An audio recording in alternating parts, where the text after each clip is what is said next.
Hi friends, மோர் மிளகா போடணுன்னா நல்லா வெயில் நாளில் தான் போடணும். இந்த நாள் அதுக்கு ஏற்ற நாள் தான். மோர் மிளகா வாங்கி ஃபஸ்ட்டு தண்ணியில் போட்டு அலசிக்கணும். தண்ணி ஊற்றி வச்சுருக்கேன். இதில் நல்லா கழுவி அலசிட்டு ஒரு 2-3 தண்ணி ஊற்றி அலசிட்டு வேறு ஒரு பாத்திரத்தில் இதை போட்டு வச்சுக்கணும். இந்த மோர் மிளகா போட்டு சாம்பார் சாதம், எலுமிச்சை சாதம், லெமன் சாதம், தயிர் எல்லாத்துக்கும் சாப்பிட்றதுக்கு நல்லா டேஸ்ட்டாக இருக்கும். ஒரு தென்னங்குச்சி எடுத்து நல்லா கழுவிக்கணும். அந்த குச்சி எடுத்து கழுவிட்டு இந்த மாதிரி மிளகாயெல்லாம் ஒன்று ஒன்று அந்த மாதிரி இந்த பக்கமாக அந்த பக்கமாக சந்து வர மாதிரி குத்தி இதை போட்டுக்கணும்.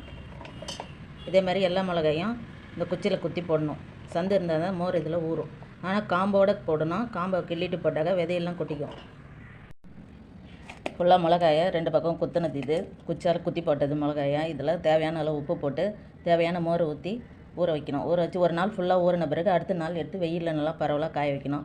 அப்புறம் மறுபடியும் அதே மோரில் உப்பு போட்டுடணும். தேவையான உப்பு போட்டு அதை ஊற வைக்கணும். ஊற வச்சு டெய்லி காய வைக்கணும். காலையிலேருந்து சாயந்தரம் வரைக்கும் நல்லா காயணும். காய வச்சு ஒரு வாரம் அதேமாதிரி மோரில் போட்டு மோர் வத்துற அளவுக்கு காய வச்சு அதுக்கப்புறம் மோர் இல்லாமல் இருக்கும்போது அதையும் நல்லா காய வைக்கணும். மோர் இல்லாமல் நல்லா வத்தல் மாதிரி காய வச்சா அதுக்கப்புறம் ஒரு 4 நாள் காய வச்சா நல்லா முருவலாக காஞ்சிரும்.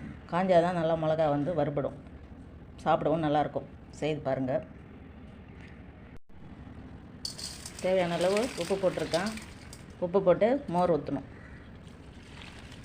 மோர் தேவையான அளவு மோர் ஊற்றி நல்லா ஊறணும். நல்லா குலுக்கி வைக்கணும். குலுக்கி வச்சு அதுக்கப்புறம் ஊறின பிறகு ஒரு நாள் ஃபுல்லாக ஊறின பிறகு எடுத்து காய வைக்கணும். மிளகாயை ஒரு நாள் மோரில் ஊறின பிறகு இதை எடுத்து காய வச்சிருக்கு காலையில். இதே போல் ஒரு 4-5 நாளைக்கு மோரில் ஊறணும். டெய்லி மோரில் போட்டு எடுத்து காய வைக்கணும். அதுக்கப்புறம் மோர் வற்றின பிறகு ஒரு 4 நாள் நல்லா காய வச்சாக்க நல்லா முருவலாக காஞ்சிரும். காஞ்ச பிறகு வறுத்து சாப்பிட்லாம். சாப்பிட நல்லாயிருக்கும். போட்டு பாருங்கள்.